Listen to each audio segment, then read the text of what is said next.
नमस्कार दोस्तों, स्वागत है आपके अपने YouTube चैनल सनबिग क्लासेस में। हम लोग एनटीपीसी का प्रैक्टिस सेट देख रहे हैं प्लेटफॉर्म बुक का। आज प्रैक्टिस सेट नंबर 7 देखेंगे, जिसमें दिया हुआ 100 प्रश्नों को फुल डिटेल सॉल्यूशन करेंगे। तो आइए शुरू करते हैं पहले प्रश्न से। पहला प्रश्न जो कह रहा है वह है कि वर्ष 2025 में विश्व की पहली थोरियम पिघला हुआ नमक परमाणु रिएक्टर परियोजना कौन सा देश में शुरू किया जाएगा वर्ष 2025 में। और इसका सही आंसर जो हो जाएगा ऑप्शन सी, चीन में किया जाएगा। वर्ष 2025 में विश्व की पहली थोरियम पिघला हुआ नमक परमाणु रिएक्टर परियोजना चीन देश में शुरू करेगा। और चीन कहां पे करेगा? तो चीन गोबी रेगिस्तान में विश्व का पहला थोरियम पिघला हुआ नमक परमाणु रिएक्टर का निर्माण कार्य शुरू करेगा। रिएक्टर को ठंडा करने के लिए पानी की आवश्यकता नहीं है, क्योंकि यह गर्मी को स्थानांतरित करने और बिजली उत्पन्न करने के लिए तरल नमक और कार्बन डाइऑक्साइड का उपयोग करता है। वह ब्राह्मण पुजारी कौन है जिन्हें बाद में रामकृष्ण परमहंस के नाम से जाने लगा? तो आंसर हो जाएगा ऑप्शन डी, गदाधर चट्टोपाध्याय। गदाधर चट्टोपाध्याय एक ब्राह्मण पुजारी थे जो बाद में रामकृष्ण परमहंस के नाम से जाने लगे। रामकृष्ण परमहंस भारत के एक महान संत, आध्यात्मिक गुरु एवं विचारक थे। उनका जन्म 18 फरवरी 1836 ईस्वी के कमारपुर बंगाल में हुआ था।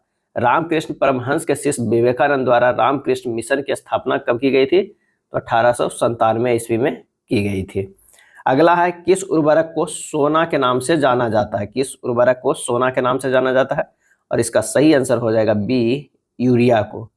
यूरिया जिसका सूत्र होता है NH2CO NH2 होता है, इसे सोना उर्वरक के नाम से भी जाना जाता है। यह उर्वरक नाइट्रोजन का अच्छा स्रोत होता है। भारत दुनिया का दूसरा सबसे बड़ा उर्वरक उपभोक्ता है, जिसने 2021 में 70 मिलियन मीट्रिक टन की खपत की है। यूरिया सबसे महत्वपूर्ण और सबसे अधिक उपयोग किया जाने वाला नाइट्रोजन युक्त उर्वरक है, जो भारत के कुल उर्वरक खपत का 60% है।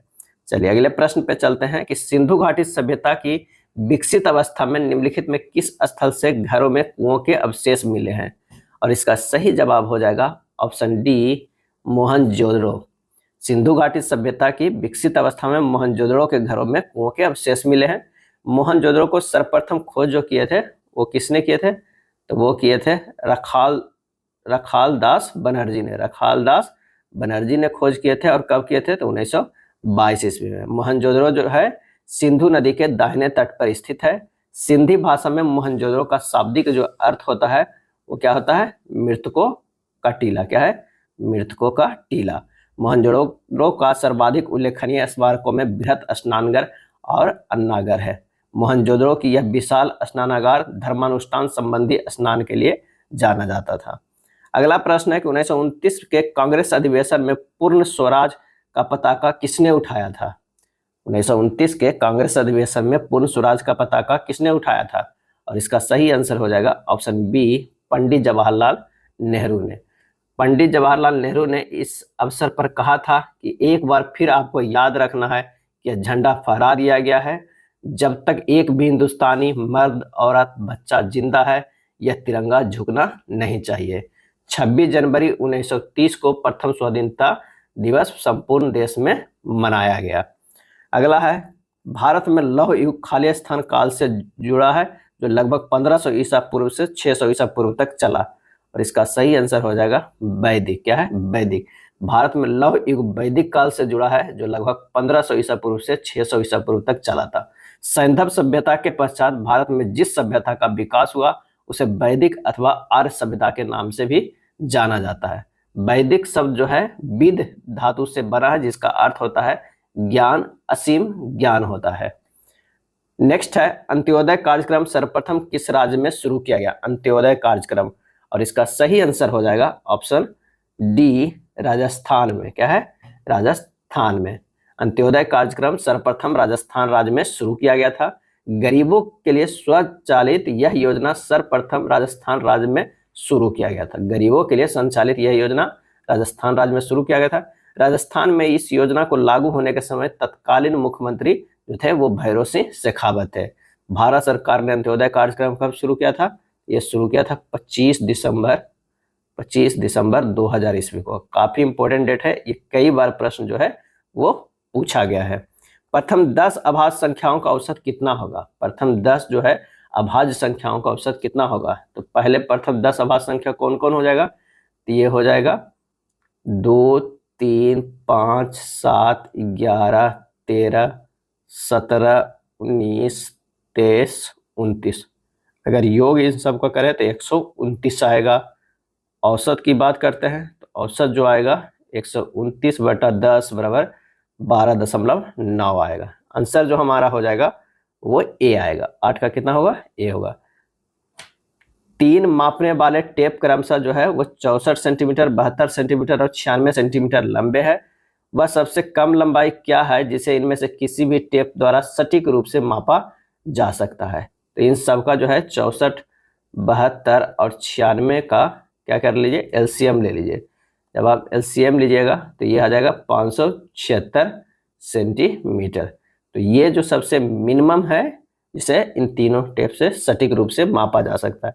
तो आंसर हो जाएगा बी, 576 सेंटीमीटर। नेक्स्ट प्रश्न है कि दिए गए व्यंजक को सरल कीजिए। तो एक व्यंजक दिया है, इसे सरल करना। इसमें कुछ नहीं, इसमें बोर्ड मास जो है वो लगा देना है, लेकिन उससे पहले सबसे पहले इसमें जो होगा हल होगा इसका होगा। ये जो दिया हुआ है ऊपर, तो 8 - 3 दिया हुआ, इसे हल करके 5 ले आना है, बस इससे कर देना है। बाकी बोर्ड मास के हिसाब से आप कर सकते हैं। क्या है? बोर्ड मास के हिसाब से आप इसे हल कीजिएगा। आंसर जो 10 का आ जाएगा वो कौन सा आ जाएगा? 71 आ जाएगा। क्या है? 71 आ जाएगा। एक वर्ष के लिए मूलधन और राशि का अनुपात 5:6 है। प्रति वर्ष साधारण ब्याज की दर क्या हो जाएगा? तो यहाँ पर कह रहा है कि P जो है वो 5 है और A जो है वो क्या है? 6 है। तो इन दोनों का जो डिफरेंस होता है वही जो है वो ब्याज होता है। कितना हो गया? 1 हो गया। तो प्रतिशत कितना हो जाएगा? दर प्रतिशत बराबर जो हो जाएगा वो 1/5 गुना 100 बराबर हो जाएगा क्या? 20%। आंसर हमारा जो आ जाएगा वो सी हो जाएगा। क्या है? सी, 20%। ए और A/B² का माध्यानुपाती क्या होगा?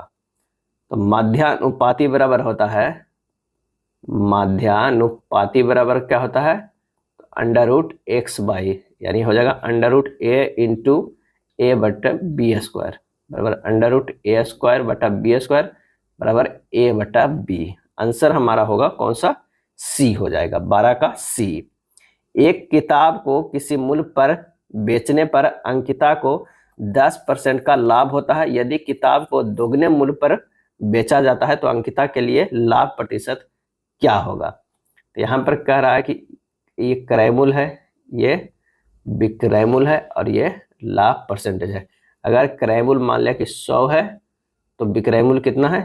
अंकिता को 10% का लाभ होता है, 110, तो लाभ कितना हुआ? 10%।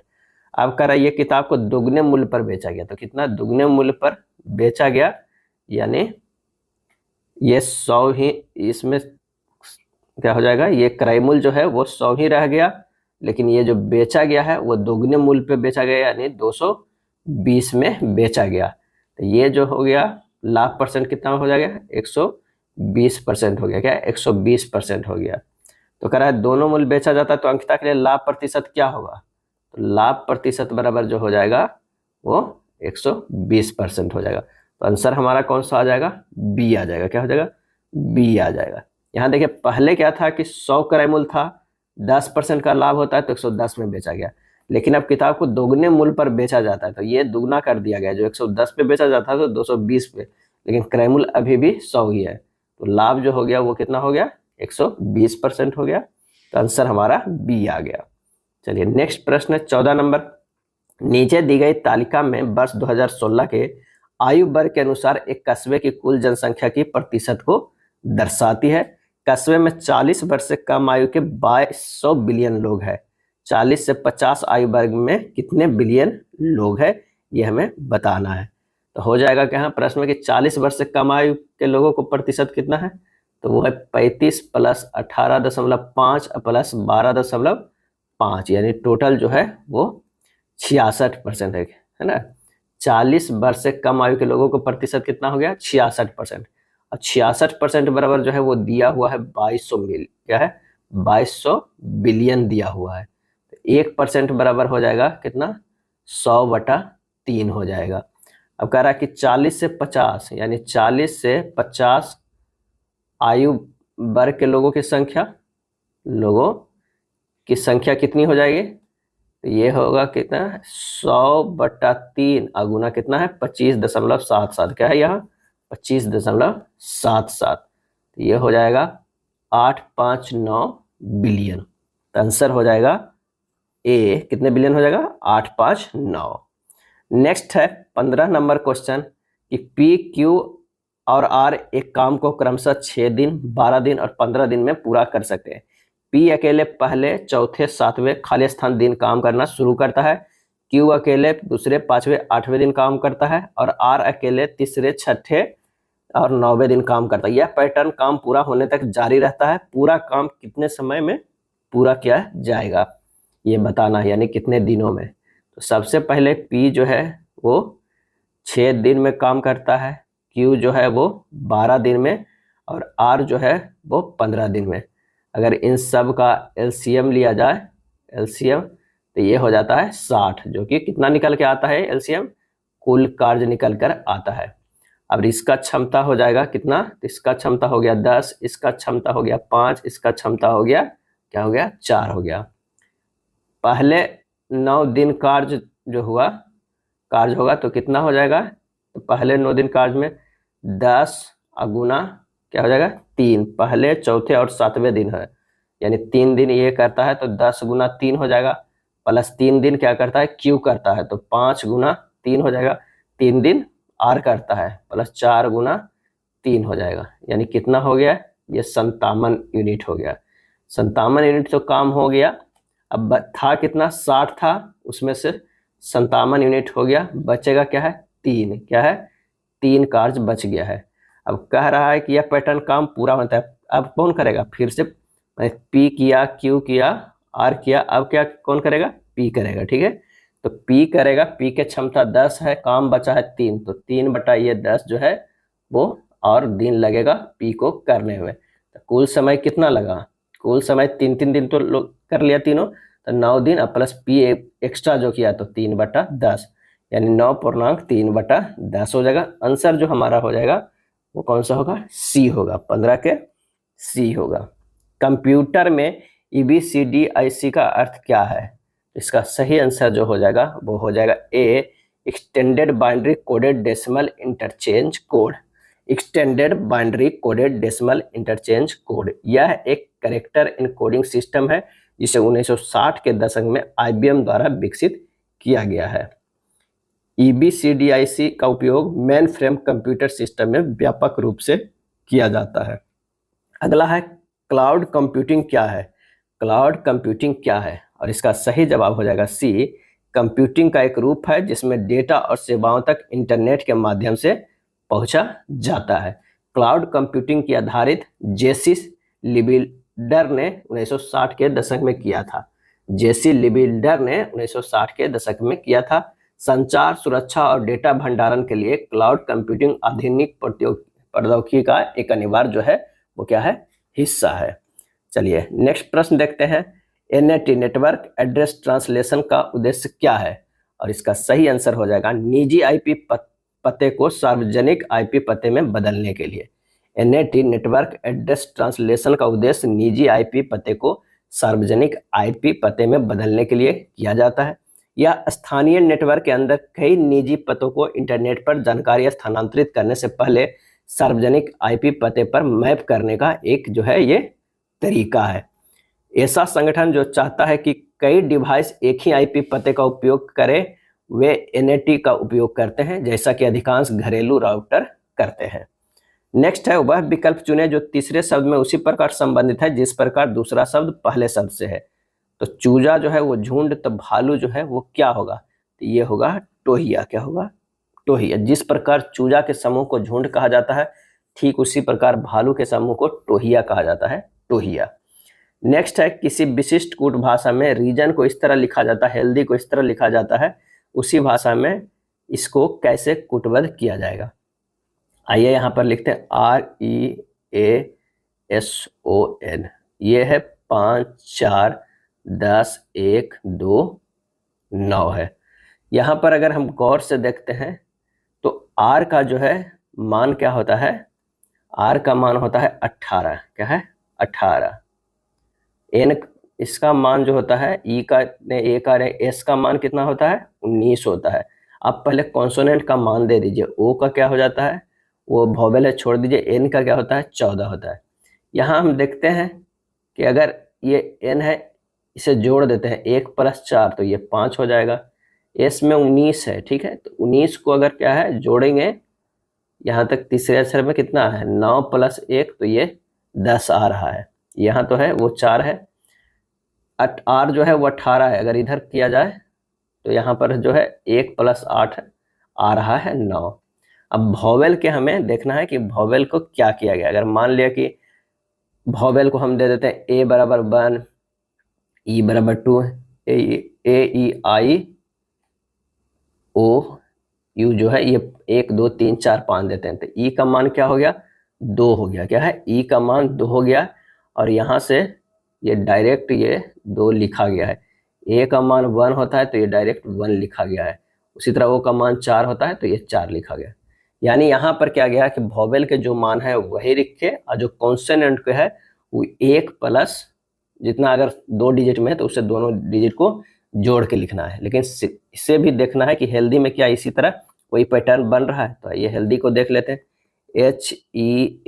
HEALTH बाई एच का जो मान होगा वो 8 होता है, ई का मान होता है 2, ए का मान ए होता है 1 होता है, एल का 12, टी का 20, एच का कितना होता है? एच का 8 होता है और बाई के 25 होता है। यहाँ किया हुआ कोडवर्ड कितना है? 7 1 6 2 3 1 2 1 6 है। अगर इससे देखते हैं तो 5 या 2 7 कर किया जा रहा है, 2 + 5 7 हो जाएगा। ये 8 है तो यहाँ पर 16 किया गया है। यहाँ कॉन्सोनेंट 8 है तो ये 8 गुना 2 किया गया है। यानी जो कॉन्सोनेंट में सिंगल डिजिट है उसे 2 से गुना कर रहा है। ध्यान दीजिएगा कि एक कॉन्सेप्ट तो यहाँ है कि 2 से गुना कर रहा है, और एक जो है कॉन्सोनेंट है उसको दोनों को जोड़ भी रहा है। तो जोड़ इसलिए रहा है क्योंकि वो 2 डिजिट का है, सिंगल डिजिट को गुना कर रहा है। एच का हो गया 8। अब टी का जो 20 हो जाता है तो 20 को कितना होगा? 2 0 ये 2 लिखा गया है। ठीक उसी तरह एल का 12 होता है, 2 1 3 लिखा गया है। ए का जो होता है 1 वो 1 लिखा गया है। ई के क्या है? तो ये 2 लिखा गया। और ये 8 है, यहाँ देखिए 8 का ये 16 किया गया है। 8 गुना 2 16 है। यानी हमें कॉन्सोनेंट को जो सिंगल डिजिट होगा उसे 2 से गुना करना होगा। अगर कॉन्सोनेंट जो है सिंगल डिजिट का हो तो उसे क्या करना होगा? 2 से गुना करना होगा। अगर डबल डिजिट का तो उसे क्या करना है? जोड़ देना है, दोनों डिजिट को जोड़ देना है। और वोवेल का जो है जस के तस रख देना है, वो भी वोवेल को नंबर देके, ए का 1 होगा, ई का 2 होगा, आई के 3 होगा, ओ के 4 होगा, यू के 5 होगा। तब आइए इसी तरह अब करना है DIVUL जो है जी और ई हो जाएगा। इसका अगर हम मान की बात करते हैं तो ये हो जाएगा 4 हो जाएगा, इसका 1 होगा, इसका 22 होगा, इसका 21 होगा, ये 12 होगा, जी का 7 होगा, ई के 2 होगा।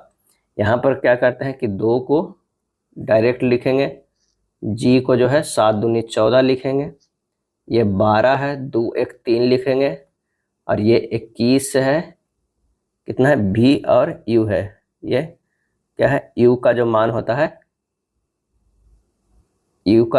वो 5 होता है, तो यहाँ पर 5 ही रख देंगे क्योंकि AEIOU होता है। यू का मान जो है वो 5 होगा। भी का जो होता है वो 22 होता है, तो 22 2 दूनी 4 हो जाएगा।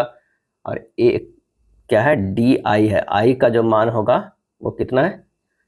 3 है, तो ये 3 लिखा जाएगा। और डी का जो मान होता है 4 है, और 4 को 4 दूनी 8 है, यानी लास्ट अक्षर 4 होना चाहिए और शुरुआत के अक्षर जो है वो 2 होना चाहिए। आंसर जो हमारा कौन सा आ रहा है? वो डी आ रहा है। क्या है? डी आ रहा है। अगला प्रश्न है कि दी गई आकृति में त्रिभुजों की संख्या बताइए। तो इसमें त्रिभुजों की संख्या कितनी हो जाएगी? तो इसमें अगर इसे काउंट कीजिएगा अच्छे से तो 18 त्रिभुज आएगा। आंसर हो जाएगा सी। अगला प्रश्न है कथन एवं निष्कर्ष के। कथन में कह रहा है कि सभी लॉकेट जो है वो चेन है। यहाँ पर क्या कर देना है? ये लॉकेट हो जाएगा, सभी लॉकेट जो है वो चेन है, ये हो गया चेन है। उसके बाद कह रहा है कि 100% पदक जो है वो लॉकेट है, तो ये अंदर जो हो जाएगा वो क्या हो जाएगा, ये 100% पदक जो है वो क्या हो जाएगा, लॉकेट है। कुछ अंगूठियां चेन है, कुछ जो है अंगूठियां, ये अंगूठियां जो है वो चेन है, ये तो हमारा एक बन गया।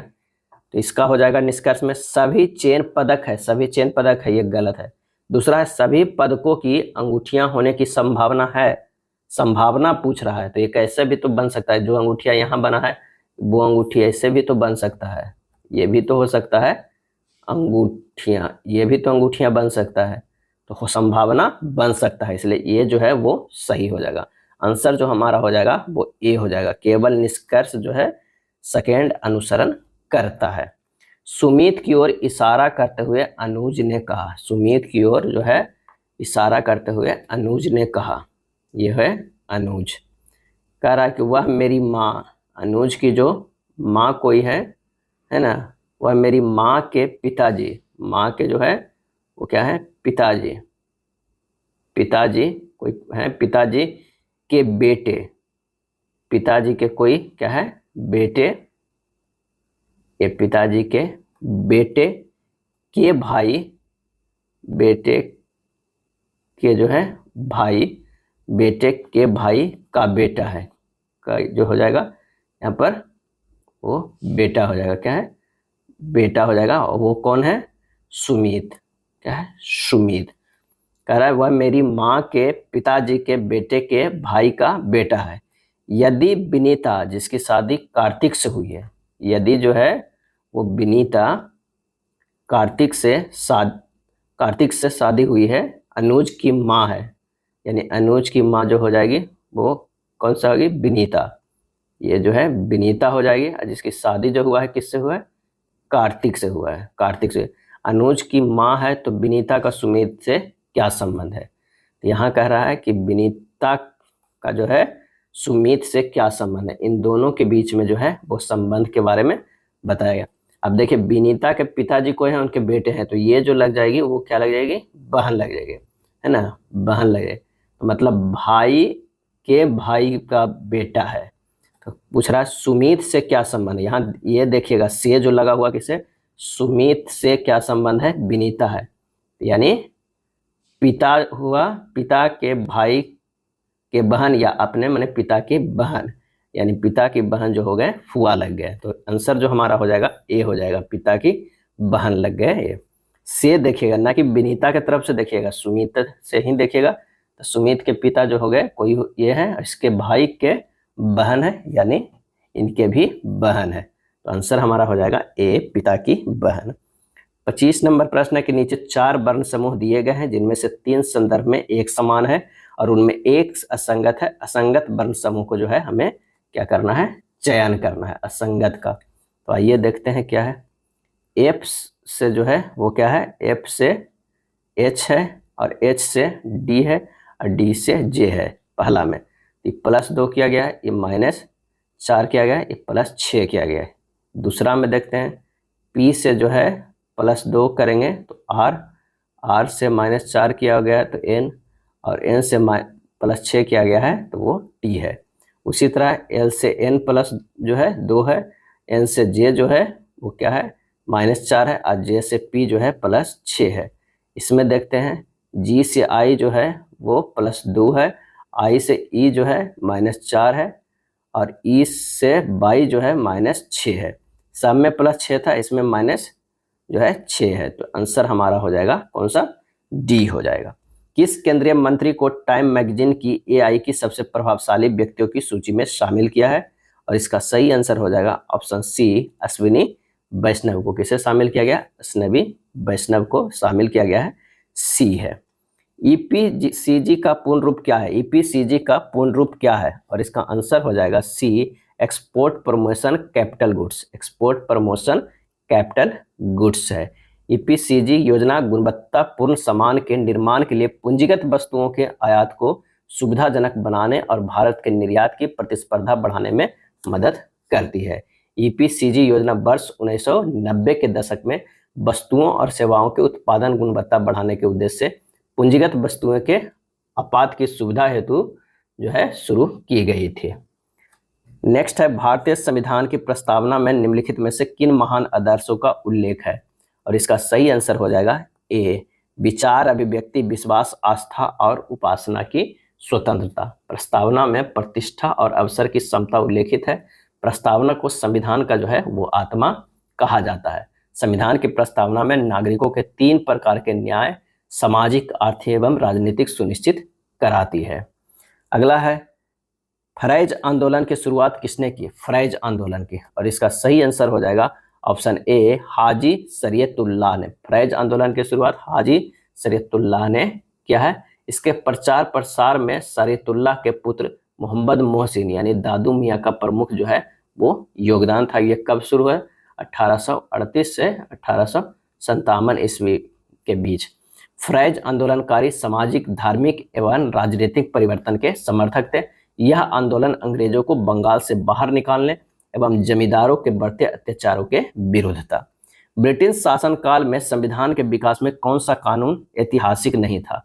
और इसका सही आंसर हो जाएगा D, protection of civil rights act 1955। Bharat में संवैधानिक विकास क्रमिक रूप से विभिन्न चार्टर, कानून, एक्टों द्वारा प्राप्त हुआ है। 1935 ईस्वी का भारत शासन अधिनियम भारतीय संविधान के विकास का आधार बिंदु है। इस अधिनियम में 321 धाराएं और 10 अनुसूचियां थी। भारत के संविधान भारत के जनता द्वारा बनाया जाएगा, ऐसा विचार सर्वप्रथम महात्मा गांधी ने दिया था। नेक्स्ट है, निम्नलिखित में कौन सा भारतीय स्टेडियम हॉकी मैचों के लिए एक प्रमुख स्थल के रूप में प्रसिद्ध है? और इसका सही आंसर हो जाएगा कलिंगा स्टेडियम। कलिंगा स्टेडियम प्रसिद्ध है। कलिंगा स्टेडियम कहाँ पे है? तो ये है भुवनेश्वर। क्या है? भुवनेश्वर, उड़ीसा में। भुवनेश्वर, उड़ीसा में भारत का एक बहुउद्देशीय अंतर्राष्ट्रीय खेल परिसर है। इसकी आधारशिला जो है 1978 ईस्वी में उड़ीसा के पूर्व मुख्यमंत्री बीजू पटनायक ने रखा था। अगला है, नागरिकता संशोधन कानून कब पारित हुआ? और इसका सही आंसर जो हो जाएगा वो कौन सा हो जाएगा? 11 दिसंबर 2019 को नागरिकता संशोधन कानून 11 दिसंबर 2019 को पारित हुआ। 12 दिसंबर 2019 को इस कानून को राष्ट्रपति द्वारा स्वीकृति प्रदान किया गया। इससे अधिनियम को 10 जनवरी 2020 से लागू कर दिया गया है। अगला है, निम्नलिखित व्यंजक को सरल करने पर हमें खाली स्थान प्राप्त होगा। अगर इस व्यंजन को सरल करेंगे तो क्या प्राप्त होगा? आइए एक एक कर देखते हैं। 24 √45 के 9 गुना 5 लिख सकते हैं, -16 इसे लिख सकते हैं, 4 गुना 5 20 लिख सकते हैं, प्लस ये 245 को आप लिख सकते हैं कितना? तो 245 के लिख देते हैं 49 गुना 5 करेंगे तो क्या हो जाएगा? 245 हो जाएगा। और इसे लिख सकते हैं 47 √5 बटा हो जाएगा, क्या होगा? 5 या 15 एक 16 बटा ये 5 प्लस 7 बटा 5 -13 बटा 6 -11 बटा 5 -27 बटा 5 प्लस 10 बटा जो है वो 6 हो जाएगा। ऊपर वाला को है कि ये 9 बाहर निकलेगा तो यहाँ ये 3 बाहर होके निकलेगा, ये 2 बाहर होके निकलेगा, ये 7 बाहर होके निकलेगा। जब कीजिएगा तो ये आ जाएगा कितना? 72 √5 -32 √5 प्लस 7 √5 माइनस 47 √5। जब इसको हम हल करेंगे तो ये आ जाता है कितना? 79 √5 माइनस 79 √5 हो जाएगा। क्या है? 47 और 16 जोड़ के 79 है, ये 79। ऊपर जब जीरो आ जा रहा है, ये जब ऊपर को हम हल कर रहे हैं तो ये जब जीरो आ रहा है तो नीचे कुछ भी रहे जीरो ही आएगा। तो आंसर हमारा जो हो जाएगा वो ए आ जाएगा। क्या है? ए आ जाएगा। नीचे वाला सोल्व करने की जरूरत ही नहीं पड़ेगा। यदि दो संख्याओं का औसत 12 है और उन्हीं दो संख्याओं का गुणनफल 119 है तो उन दोनों संख्याओं का अंतर जो है कितना है? माना कि जो वो दो संख्या है वो कौन कौन है? वो x है और y है। अब कह रहा है कि x और y का कुल योग कितना है? तो x और y का योग जो है वो कितना है? तो औसत 12 है तो 12 गुना 2 ही योग होगा। अब कह रहा है कि x और y का गुणनफल कितना है? y का गुणनफल कितना है? तो ये है 119 है। x माइनस y बराबर हो जाता है √x प्लस y के स्क्वायर माइनस 4xy। उन दोनों के संख्याओं का अंदर हो जाता है x माइनस y बराबर √x प्लस y के होल स्क्वायर माइनस 4xy। बस मान रख दीजिए 24 के स्क्वायर माइनस 4 गुना 119, ये हो जाएगा √576 माइनस 476 बराबर √100 बराबर हो जाएगा 10। क्या हो जाएगा? 10 हो जाएगा। तो आंसर हमारा दोनों संख्याओं का अंतर कितना आएगा? बी आएगा। नेक्स्ट प्रश्न है कि एक कंपनी जो है वो 10,000 में कच्चा माल खरीदती है और एक उत्पाद बनाती है जिसमें श्रम और अन्य चीजों में अतिरिक्त 5,000 खर्च होते हैं। उत्पाद को 25,000 में एक वितरक को बेचा जाता है। कितना में? 25,000 में, जो इसका मूल्य 20% अधिक अंकित करता है और इसे खुदरा विक्रेता को बेच देता है। इसके बाद खुदरा विक्रेता इसका मूल्य 25% अधिक अंकित करता है और इसे अंतिम ग्राहक को बेच देता है। कंपनी वितरक और खुदरा विक्रेता द्वारा संयुक्त रूप से अर्जित कुल लाभ कितना है? तो पहले तो क्या हो जाएगा कि कंपनी का कुल लागत कितना हुआ? कुल जो लागत है वो हो गया 10,000 प्लस 5,000, ये हो गया 15,000। क्या है? 15,000। और उसे बेचता भी है कितने पे? 25,000 पे। तो अंतिम विक्रय मूल्य जो होगा वो कितना हो जाएगा? तो 25,000 अब गुना कितना? 120% लाभ कमाता है और एक कमाता है 125, यानी 25% कमाता है। तो ये हो जाता है 37,500। क्या है? 37,500। तो उत्पाद पर जो है, उत्पाद पर संयुक्त लाभ जो है कितना हुआ? तो 37,500 अब माइनस कितना खर्चा हुआ था? 15,000। क्या है? 15,000 बटा 15,000 गुना 100, ये हो जाएगा कितना? 150%। क्या है? 150%। तो आंसर जो है कि संयुक्त रूप से अर्जित कुल लाभ कितना हो गया? वो हो गया 150%। बी जो है वो सही हो गया। चलिए अगले प्रश्न पे चलते हैं कि समान चाल वाली दो रेलगाड़ी विपरीत दिशाओं में चल रही है। यदि प्रत्येक रेलगाड़ी की लंबाई 120 मीटर है और वह एक दूसरे को 8 सेकंड में पार करती है तो प्रत्येक रेलगाड़ी की जो है चाल क्या हो जाएगा? यानी चाल बराबर जो फार्मूला होता है वो क्या होता है? दूरी बटा समय होता है। दूरी बटा समय होता है। तो चाल हो बराबर दूरी कितना है? 120 प्लस 120, दोनों को पार करने में दोनों की लंबाई जुट जाएगा और समय लग रहा है 8 सेकंड, यानी 240 बटा 8 यानी 30 मीटर पर सेकंड। अब इसको किलोमीटर में बदलने के लिए क्या करना होगा? 30 मीटर पर किलोमीटर बदलने के लिए 18 बटा 5 से गुना करना होगा। तो ये हो गया क्या है? 6 × 30, 6 हो गया, 8 छक्का 48 के 8 बाकी 4 हो गया, 6 4 10, 108 किलोमीटर हो गया। क्या है? 108 किलोमीटर हो गया। तो ये तो आ गया कि इसका दोनों का चाल हो गया। 108 जो है वो आया हमारे पास, वो दोनों रेलगाड़ी को सम्मिलित चाल को जोड़ा गया है। लेकिन यहाँ सिंगल को निकालना है तो इसे 2 से भागा दे दीजिए, हो जाएगा 54 किलोमीटर बराबर। आंसर जो हमारा हो जाएगा वो डी हो जाएगा। यदि ब्याज अर्धवार्षिक रूप से संयोजित होता है तो 500 पर 2 वर्षों के 20% वार्षिक की दर से चक्रवृद्धि ब्याज जो है वहाँ क्या होगा? तो यहाँ पर कह रहा है कि दर जो है वो कितना है? दर है 20%। ठीक है। और जो है अर्धवार्षिक संयोजित हो रहा था। अर्धवार्षिक में क्या होता है? दर जो है आधा हो जाता है, तो यानी ये 10% हो गया।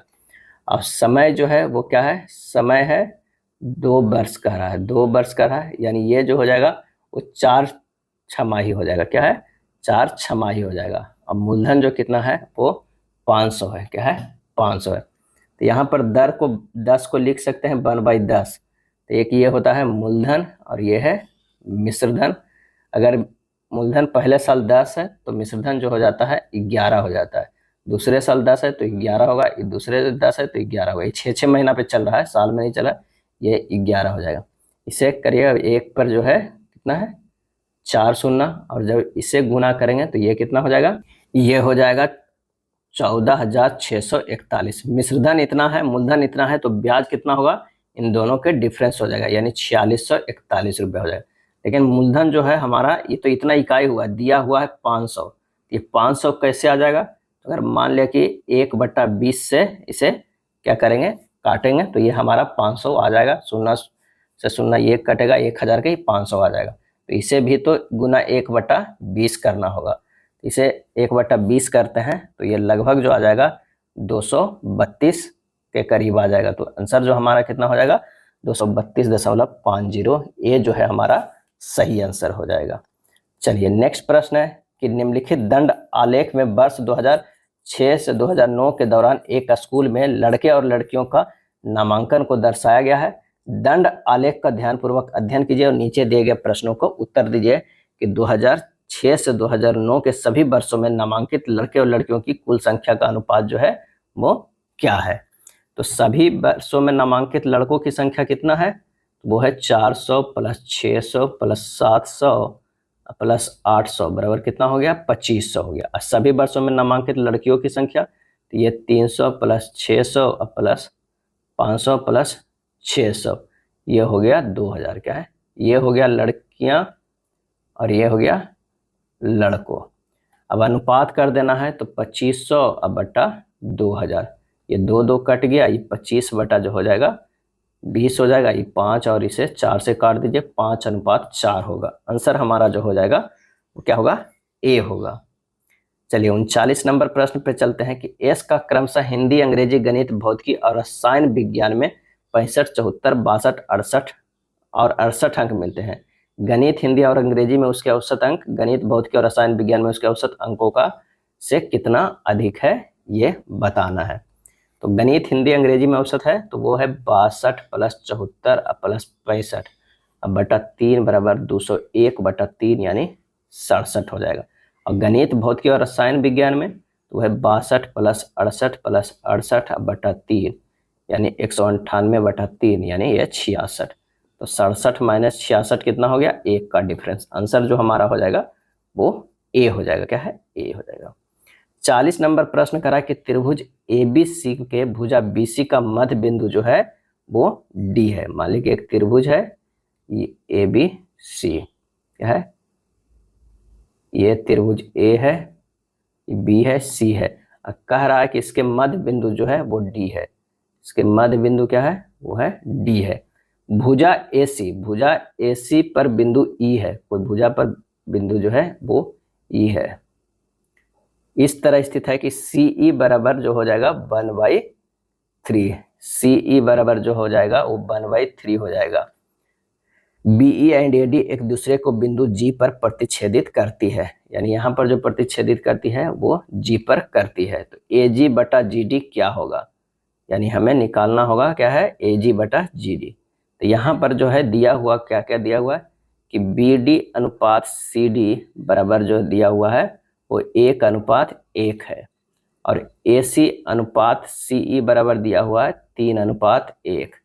तो AE अनुपात EC बराबर कितना हो जाएगा? तो 2:1 हो जाएगा, यानी 4:2 लिख सकते हैं। DP को BE के समांतर खींचा गया है। DP को जो है वो किसके समानांतर खींचा गया है? तो BE को। अगर मान लिया कि यहाँ से इसके समानांतर ये खींच देते हैं, यहाँ पर हो जाएगा P हो जाएगा। क्या है? P हो जाएगा। तो ये समानांतर खींचा गया। अब जो है त्रिभुज किस में देखना है? तो हमें त्रिभुज देखना है BEC में। BD बट्टा क्या होगा? CD बराबर EP बट्टा कितना होगा? PC। BD बटा CD 1/1 बराबर EP बटा PC। तो ये हो गया है EP बटा PC जो है वो बराबर हो गया है। क्या है? बराबर हो गया। तो अब त्रिभुज जो है ADP में AG बटा GD बराबर हो जाएगा AE बटा PE बराबर 4/1। तो हमारा जो अनुपात आ रहा है वो कौन सा आ रहा है? C आ रहा है, 4:1। नेक्स्ट प्रश्न है कि निम्न में से गैर डीनाइट्रीफाइंग कौन से है? गैर डीनाइट्रीफाइंग कौन से है? आंसर हो जाएगा ऑप्शन डी, बैसिलस रामोसोम। क्या है? बैसिलस रामोसोम। बी नाइट्रीफाइंग बैक्टीरिया का मुख्य कार्य नाइट्रेट और नाइट्राइट को परिवर्तित करके नाइट्रोजन गैस को बाहर निकालना है। क्या है? बाहर निकालना है। डी नाइट्रीफाइंग की प्रक्रिया मिट्टी की उर्वरता को कम कर सकती है, क्योंकि नाइट्रोजन जो विकास को पोषित करने वाला कारक है मिट्टी से हटा दिया जाता है और वायुमंडल में हस्तांतरित कर दिया जाता है। Nitrifying bacteria nitrogen fixing bacteria है। नाइट्रीफाइंग बैक्टीरिया स्वपोषी जीव है, क्योंकि वह नाइट्रोजन को अमोनिया या अन्य रूपों में परिवर्तित करके अपना भोजन जो है वो स्वयं बनाते हैं। नेक्स्ट है लिंकन सूचकांक किसकी माप है? लिंकन सूचकांक। और इसका सही आंसर जो हो जाएगा वो हो जाएगा कौन सा? सी, जनसंख्या के आकार का। लिंकन सूचकांक जो है वो जनसंख्या के आकार की माप है। लिंकन सूचकांक एक सांख्यिकी विधि है। इसका उपयोग कई क्षेत्रों में किसी पशु प्रजाति की जनसंख्या के आकार का अनुमान लगाने के लिए किया जाता है। भारत में कितने नाभिकीय ऊर्जा रिएक्टर हैं? और इसका सही आंसर हो जाएगा ए, 24 नाभिकीय रिएक्टर हैं। कितना है? 24 जो है नाभिकीय रिएक्टर है। उस विकल्प का चयन कीजिए जिसके शब्दों के मध्य वही संबंध है जो दिए गए शब्द युग्मों के शब्दों के मध्य है। पेडोलॉजी जो है मृदा है, तो पोमोलॉजी जो होगा वो फल होगा। क्या होगा? फल होगा। जिस प्रकार पेडोलॉजी में मृदा का अध्ययन किया जाता है, उसी प्रकार पोमोलॉजी में किसका अध्ययन किया जाता है? फल का अध्ययन किया जाता है। उस विकल्प का चयन कीजिए जिसके शब्दों के मध्य वही संबंध है जो दिए गए शब्द युग्मों के शब्दों के मध्य है। टिंटोमीटर, रंग, तो इसका आंसर जो हो जाएगा वो हो जाएगा प्रोटेक्टर कोन। जिस प्रकार टिंटोमीटर का उपयोग खाद्य और पेय उद्योग में रंग की निगरानी के लिए किया जाता है, ठीक उसी प्रकार प्रोटेक्टर को उपयोग जो है कोन एंगल मापने के लिए किया जाता है। निम्नलिखित समीकरण को संतुलित करने के लिए किन दो चिन्हों को स्थान परस्पर बदल दिए जाना चाहिए? अगर मान लें कि यहाँ पर भागा और माइनस को परस्पर बदलते हैं तो देखते हैं क्या आता है। तो अगर इसे करेंगे तो 156 भागा 13 प्लस 9 गुना 18 माइनस 5। जब इसे सोल्व करेंगे तो ये आ रहा है 169, जो कि इधर भी आ रहा है। आंसर हमारा जो है वो सी सही हो जाएगा। निम्नलिखित प्रश्न को उत्तर दिए गए विकल्पों के लुप्त अंक ज्ञात करें। निम्नलिखित प्रश्न में दिए गए विकल्पों में से लुप्त अंक जो है हमें ज्ञात करना है। तो यहाँ पर जो है 7 4 2 69 किया गया है। ये कैसे किया गया? अगर मान लिया कि 7 के स्क्वायर करते हैं तो ये 49 होगा, ये 4 के स्क्वायर करेंगे तो 16 हो जाएगा, ये 4 के 2 के करेंगे तो 4 आ जाए। 16 4 20 69 बिल्कुल आ रहा है। ये जो है आ रहा है 49 प्लस 16 प्लस 4 जो आ रहा है 69 आ रहा है। ठीक, इसे देखते हैं। 3 तिया के 9 करते हैं, 9 9 81 अब प्लस 1, 9 1 10 1 81 कितना होगा? 91 हो रहा है। यानी अब इसे स्क्वायर करके जोड़ देना है, यानी 2 के स्क्वायर प्लस 6 के स्क्वायर प्लस 5 के स्क्वायर, यानी 4 प्लस 36 प्लस 25, 36 4 40 और 40 25 65। आंसर हमारा कौन सा हो जाएगा? सी हो जाएगा। एक तस्वीर की ओर इशारा करते हुए रजत ने कहा, ये रजत है, रजत ने कहा वह मेरी सास की, मैंने रजत के कोई ये सास होगी, मेरी सास की इकलौती पुत्री, यानी सास की जो है इकलौती पुत्री है, तो ये तो रजत की पत्नी ही होगी। पुत्री का ये क्या है? पुत्र है। क्या? पुत्र है। तो तस्वीर में मौजूद व्यक्ति को रजत से क्या संबंध है? यानी यहाँ से संबंध देखना है, रजत से क्या संबंध है? तो रजत का पुत्र है। आंसर हमारा जो हो जाएगा वो डी हो जाएगा। निम्नलिखित प्रश्न में से एक शब्द दिया गया है, उसके बाद 4 शब्द दिए गए हैं, जिनमें से दिए गए शब्द के अक्षरों का उपयोग करके एक शब्द बनाया जा सकता है। वह शब्द ज्ञात कीजिए। और इसका सही आंसर हो जाएगा वो हो जाएगा डिटर्मिनेशन से बना सकते हैं टर्मिनेटेड, यानी आंसर जो हमारा हो जाएगा वो ए हो जाएगा। सही विकल्प चुने जो श्रृंखला को पूरा करेगा। यहाँ श्रृंखला देखते हैं क्या किया जा रहा है। 12 से 23 किया गया है, मतलब प्लस 11 किया गया। 23 से 34 किया गया, प्लस 11 किया गया। 34 से 45 प्लस 11, 45 से 56 प्लस 11, 56 से प्लस 11 करेंगे तो ये हो जाएगा 67। आंसर जो हमारा आ जा रहा है वो ए हो जाएगा। काफी सिंपल प्रश्न है, ए होगा। राज्यसभा में निम्न राज्यों की सीटों का उचित अवरोही क्रम चुने। तो सबसे ज्यादा जो है वो उत्तर प्रदेश में क्या है? उत्तर प्रदेश में है। और उससे ज्यादा जो है वो कहाँ है? महाराष्ट्र में है। महाराष्ट्र में उससे ज्यादा जो है वो तमिलनाडु में है, और उससे ज्यादा जो है वो बिहार में है। क्या है? बिहार में। सबसे ज्यादा जो है उत्तर प्रदेश में कितना है? तो उत्तर प्रदेश में 31 है। महाराष्ट्र की बात करें तो 19 है। तमिलनाडु का कितना है? तो 18 है। पश्चिम बंगाल और बिहार का कितना है? तो 16 है। तो आंसर हमारा जो है कॉमन के हो जाएगा वो सी हो जाएगा। क्या है? सी हमारा सही हो जाएगा। राज्यसभा में सदस्यों की अधिकतम संख्या जो कितनी होती है? 250 होती है, परंतु वर्तमान में जो है वो 245 है। क्या है? 245 है। किस न्यूरो टेक्नोलॉजी कंपनी के वैज्ञानिकों और इंजीनियरों द्वारा पहली बार इंसानी दिमाग में ब्रेन चिप को लगाया गया है? और इसका सही आंसर हो जाएगा ऑप्शन कौन सा? ए, न्यूरालिंक। क्या है? न्यूरालिंक। स्टार लिंक नहीं होगा, न्यूरालिंक होगा, नहीं स्पेस एक्स के जो मालिक है एलन मस्क, उन्हीं का कंपनी है न्यूरालिंक। उन्होंने क्या किया है कि पहली बार इंसानी दिमाग में ब्रेन चिप को लगाया, यानी न्यूरालिंक ने। निम्नलिखित में कौन सी श्रीलंका की एक पारंपरिक नृत्य शैली है? श्रीलंका की। सही आंसर हो जाएगा बी, कैंडियन नृत्य। क्या है? कैंडियन नृत्य। यह 16वीं से 19वीं शताब्दी तक कैंडियन राजाओं के अधीन कला विकसित हुआ है।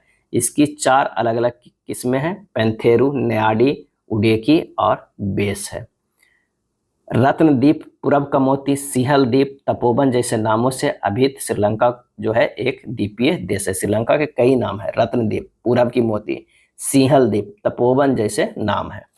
महाद्वीपीय बहाव का सिद्धांत किसके द्वारा विकसित किया गया है? महाद्वीपीय बहाव का सिद्धांत, और इसका सही आंसर हो जाएगा बी, ए वेगनर के द्वारा। किसके द्वारा? ए वेगनर के द्वारा किया गया है।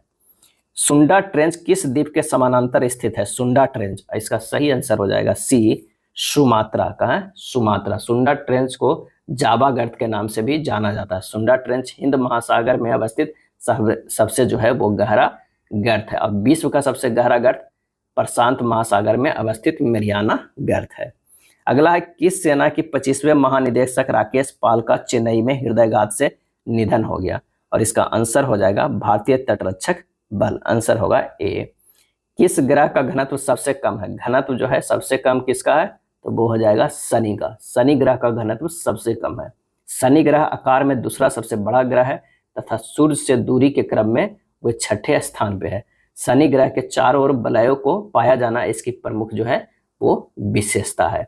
अगर दूरी के हिसाब से कहा जाए तो अगर मान लिया कि यहाँ पर क्या है, सूर्य है, इसके नज़दीक जो है वो बुध है, उसके बाद क्या है, शुक्र है, उसके बाद क्या है, पृथ्वी है, उसके बाद मंगल है, उसके बाद बृहस्पति है, उसके बाद शनि है, उसके बाद यूरेनस है, उसके बाद नेपच्यून है। क्या है? नेपच्यून है। यानी इस तरह जो है दूरी बढ़ते क्रम में है। अगला है, एक वर्ग ए का विकर्ण ए प्लस बी का यह है, वर्ग बी के विकर्ण पर खींचे गए वर्ग का क्षेत्रफल वर्ग का यह कितना होगा जिसका क्षेत्रफल ए के क्षेत्रफल से जो है दुगना है? तब सबसे पहले तो हमें ए का क्षेत्रफल निकालना होगा। ए का क्षेत्रफल बराबर जो हो जाएगा हाफ इंटू ए प्लस बी इंटू ए प्लस बी हो जाएगा। क्या होगा? ए प्लस बी इंटू ए प्लस बी। इसे लिख सकते हैं, कितना लिख सकते हैं? ए प्लस बी के स्क्वायर बटा 2 वर्ग इकाई लिख सकते हैं। अब कह रहा है कि वर्ग बी का जो होगा क्या होगा, वर्ग बी का क्षेत्रफल कितना हो जाएगा? तो वर्ग बी का क्षेत्रफल होगा 2 इंटू ए प्लस बी के होल स्क्वायर बटा 2, क्योंकि जिसका क्षेत्रफल ए के क्षेत्रफल से दुगना है तो ये दुगना कर दिया, दो दो कट गया, ये ए प्लस बी के जो स्क्वायर है वो बी का वर्ग इकाई हो गया। क्या है? वर्ग इकाई, इसका क्षेत्रफल आ गया। अब वर्ग बी का भुजा क्या हो जाएगा? वर्ग बी की भुजा बराबर हो जाएगा अंडर रूट ए प्लस बी के होल स्क्वायर, यानी ए प्लस बी इकाई हो जाएगा। क्या है? इकाई हो जाएगा। तो वर्ग बी की विकर्ण कितना हो जाएगा? तो विकर्ण जो हो जाएगा √2 ए प्लस बी हो जाएगा। क्या है? √2 ए प्लस बी इकाई होगा। तो क्षेत्रफल जो हमारा हो जाएगा वो √2 ए प्लस बी के होल स्क्वायर, यानी कितना होगा? 2 इंटू ए प्लस बी के होल स्क्वायर वर्ग इकाई। आंसर जो हमारा आ जाएगा वो ए हो जाएगा। क्या है? ए हो जाएगा। चलिए 59 नंबर प्रश्न चलते हैं, देखते हैं कि 3 गुना 1 माइनस 2 साइन स्क्वायर एक्स बटा हो जाएगा cos square x minus sine square x का मान जो है वो ज्ञात करना है। हम इसे लिख सकते हैं, क्या लिख सकते हैं? 3 गुना 1 माइनस 2 साइन स्क्वायर एक्स के लिख सकते 3 गुना 1 minus sine square x minus sine square x, इसको हो जाएगा माइनस 2 साइन स्क्वायर एक्स। अब बटा कर सकते हैं cos square x minus sine square x, ये लिख सकते हैं 3, ये हो जाएगा कितना? 1 माइनस कॉस स्क्वायर एक्स को लिख सकते हैं cos square 1 minus sine square x के कॉस स्क्वायर एक्स लिख सकते हैं माइनस साइन स्क्वायर एक्स। अब बटा हो जाएगा cos square x minus sine square x, ये कट जाएगा, आंसर आ जाएगा हमारा 3, सी हो जाएगा सही आंसर। नेक्स्ट प्रश्न है, कोई फल व्यापारी कुछ जो है वो केले खरीदता है, उनमें से 1/5 भाग जो है केले निकल गए हैं। क्या है? सड़ के निकल गए हैं, इसलिए उसने इन्हें फेंक दिया है। तब पहले मान लेते हैं कि 100 खरीदा। कितना खरीदा? 100 केला खरीदा। कितना रुपया में? 100 रुपया में। क्या है? 100 रुपया में। 100 रुपया में खरीदा, उनमें से 1/5 भाग केले सड़े हुए निकल गए, यानी 1/5 को हम हटा देंगे, यानी 20 सड़े हुए निकल गए। अब जो केला बचा वो कितना बचा? 80 बचा। उसके बाद कह रहा है कि उसने अपने पास के केलों में से 2/5 भाग को 15% के लाभ पर बेच दिया। 2/5 भाग को अगर इसको 2/5 करेंगे 15% के लाभ से 30 को काटेंगे तो कितना हो गया, ये 32 हो गया। इसको बेच दिया है 115% के लाभ पे बेच दिया है। शेष केलों को 10% के लाभ पर बेच दिया है। ये शेष बचेगा कितना, 48 बचा, क्योंकि 32 तो इधर बेच दिया 115% के लाभ पे, 48 जो बचा है उसे 10% के लाभ पर बेचा है। इसे कितना है, 110% के लाभ पे बेचा है। तो ये हो गया 32 का 115%, ये हो जाएगा कितना 36.8, और ये हो जाएगा 52.8 हो जाएगा। दोनों के जोड़ देते हैं, 36.8 प्लस 52.8 बराबर कितना हो गया, 89.6। तो उसका समग्र प्रतिशत हानि या लाभ का है, तो ये हो गया 89.6%। अब खरीदा था 100 रुपया में और ये 89.6 में बेचा ही है, तो हानि ही होगा। तो हानि प्रतिशत बराबर जो हो जाएगा 100 माइनस 89.6 बटा 100 और गुना हो जाएगा 100 बराबर 10.4%। क्या है, 10.4%। तो हानि हमारा कौन सा हो जाएगा, ये हो जाएगा। बस इसे सही से चलना है कि 100 केला को खरीदा था 100 रुपया में, तो उसे 1/5 भाग को ये सड़ जाने के कारण जो क्या होता है, बाहर फेंक देता है, बचता है 80 केला को 2/5 भाग जो 32 है उसे 15% के लाभ पर बेचता है, और अब ये 48 बचा उसे 10% के लाभ पे। तो ये 36.8 रुपया में बेचा, ये 52.8 रुपया में, दोनों जोड़ के उसे 89.6 रुपया आया। हानि हुआ, हानि कितना हुआ, 10.4%।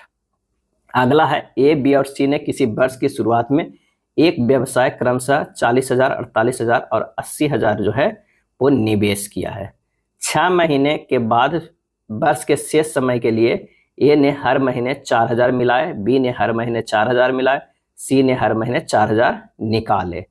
यदि कुल लाभ 6,72,000 है तो सी का हिस्सा क्या होगा। सबसे पहले यहाँ पर क्या करें कि ए और बी सी में बांट देंगे कि ये किस अनुपात में जो है पहले निवेश किए हैं। तो यहाँ पर कर देते हैं, ये ए है, ये बी है और ये सी है। ए जो है वो 40,000 करता है, कितना, 6 महीना करता है। फिर हर महीने जो है वो क्या करते हैं कि हर महीने 4,000 बढ़ा के, यानी अगले महीने जो है 44, फिर 48, फिर कितने हैं, तो ये है 52, फिर 56, फिर 60, फिर 64,000 रुपये करते, क्योंकि ये जो है 4,000 मिलाए हैं हर महीने। तो ये इतना हो गया। जब इसे पूरा जोड़ते हैं तो ये होता है 240 प्लस 324, यानी 564 जो है वो 1000 के रूप में है। तो ये हुआ। बी का अगर अनुपात में देखते हैं तो ये 48,000 शुरुआत के है, 6 महीना लगाया है, प्लस हर महीने 4,000 बढ़ा के, तो ये प्लस हो जाएगा 52 plus 56 plus 60 plus 64 plus 68 plus 72 हो जाएगा। जब इसे जोड़ते हैं तो ये हो जाएगा 288 प्लस 372 हो जाएगा 660। अगर सी को जोड़ते हैं तो सी का कितना हो जाएगा, 80 गुना 6 जो है वो 6 महीने लगा। उसके बाद जो है ये माइनस में होगा कितना, हर महीने जो है वो 4,000 निकाल लेते हैं, 4,000 निकाले हैं, यानी ये जो हो जाएगा कमते चल जाएगा। 76 plus 72 plus 68 plus 64 plus 60 plus 56 हो जाएगा। ये जोड़ेंगे तो 480 प्लस 396 हो जाएगा कितना, 876। अब लाभ का वितरण निवेश के अनुपातिक होता है, तो लाभ सी का जो हिस्सा होगा, सी का हिस्सा वो कितना हो जाएगा, तो 876 है ना, गुना 6,72,000 जो है पूरे में, वो अब बटा कितना होगा सबका जोड़ के 564 प्लस 660 प्लस 876, यानी हो जाएगा कितना, 2,80,320 हो जाएगा। तो 2,80,320 जो है हमारा हिस्सा आ जाएगा। यहाँ पर एक समझना था कि 40,000 शुरुआत के 6 महीने में देता है, उसके बाद 4,000 बढ़ा के, और 40,000 तो दे ही रहा है, वही 44, 48, 52, 56, 60, 64 करके लगाया है। लेकिन सी जो यहाँ क्या करता है, 4,000 निकाल के वो देता है। ये 876, ये 660, ये 564 हो जाएगा। नेक्स्ट है 62 नंबर प्रश्न कि निम्नलिखित हिस्टोग्राम 30 अंकों की एक परीक्षा में 40 छात्रों द्वारा प्राप्त किए गए अंक को दर्शाता है। किसी छात्र को परीक्षा पास करने के लिए कम से कम 10 अंक प्राप्त करने होंगे। 20 या अधिक अंक प्राप्त करने वाले छात्रों की प्रतिशत क्या है। तो यहाँ पर देखना है कि क्या है 20 अंक, कितना, 20 या अधिक अंक प्राप्त करने वाला। तो 20 या अधिक अंक प्राप्त करने वाले छात्रों की संख्या 10 प्लस 5 है। क्या है, 10 प्लस 5 है। यहाँ जो है 10 हो जाएगा, ये देखिए 20 या उससे अधिक में तो ये 10 हो गया और ये 5 लोग हैं, तो 10 + 5 कितना हो गया 15। कुल छात्र कितना है, कुल छात्र जो है वो 40 है, तो प्रतिशत हो जाएगा कितना 15/40 गुना 100 बराबर 37.5%। आंसर हमारा हो जाएगा डी हो जाएगा। सबसे बड़ी और सबसे छोटी संख्या का योग ज्ञात करें जो संख्या इतना में के को प्रतिस्थापित करके संख्या को 6 से विभाज्य बना दे। अब जो संख्या 6 से विभाज्य होगा 3 और 2 से भी विभाज्य होगा। संख्या का योग अगर 3 से विभाज्य है तो वो संख्या 3 से विभाज्य होगा, और संख्या के अंतिम अंक अगर 2 से विभाज्य है तो वो संख्या 2 से विभाज्य होगा। तो 6 तो यहाँ विभाज्य है तो 2 से विभाज्य होगा। अब 3 से विभाज्य होने के लिए 3 + 2 + 8 + 1 + k + 6/3 करना होगा, यानी 20 + k/3 हो जाएगा। k का न्यूनतम संभव मान क्या हो जाएगा, तो अगर 20 + 1 करेंगे तो भी हो जाएगा 21/3 यानी 7 हो जाएगा। k के अधिकतम मान क्या होगा 20 + 7 27/3 क्या है 27/3, ये भी डिवाइड हो रहा है। तो यहाँ पर जो है अधिकतम क्या पूछ रहा है, मान पूछ रहा है। प्रतिस्थापित करके संख्या को 6 से विभाज्य बना सकती है, तो k को अगर हम करेंगे तो कितना हो जाएगा प्रतिस्थापित, तो आंसर हमारा जो हो जाएगा वो हो जाएगा बी हो जाएगा 8 हो जाएगा। क्या हो जाएगा 8 जो होगा अधिकतम मान, तो आंसर हमारा होगा बी, क्योंकि 2 प्रतिस्थापित कर रहा है, एक तो 1 जोड़कर और एक कौन है 7 है। कह रहा है सबसे बड़ी और सबसे छोटी संख्या का योग, तो दोनों का योग जो है वो 1 + 7 कितना है 8 हो जाएगा। 2 वृत्तों की परिधि जो है वो कितना है 198 सेंटीमीटर तथा 352 सेंटीमीटर। उनकी त्रिज्याओं का मध्य अंतर जो है वो क्या होगा। यहाँ दिया हुआ परिधि दिया हुआ है, त्रिज्या निकालना है। तो वृत्त की परिधि बराबर जो होता है वो कितना होता है 198 सेंटीमीटर। 2πr1 बराबर होता है 198, त्रिज्या बराबर r1 बराबर होता है 198 गुना 7/2 गुना 22, यानी हो जाएगा 31.5 सेंटीमीटर। दूसरी वृत्त की परिधि दिया हुआ है 352, 2πr2 बराबर 352 दिया हुआ है, तो r2 बराबर होगा 352 गुना 7/2 गुना 22 यानी 56 सेंटीमीटर। अब अंतर पूछ रहा है त्रिज्याओं का, तो 56 - 31.5 कर देना है, ये हो जाएगा 24.5 सेंटीमीटर। क्या है 24.5, सी जो है वो सही आंसर हो जाएगा। एक रेलगाड़ी द्वारा जो है वो 5/-1 घंटों में तय की गई दूरी जो है वो कितना है 125/q-1 किलोमीटर है। रेलगाड़ी के हमें चाल ज्ञात करना होगा। तो यहाँ जो है वो दूरी दिया हुआ है, क्या है दूरी, ये दूरी है 125/q-1 है, और समय जो दिया हुआ है वो कितना है 5/-1।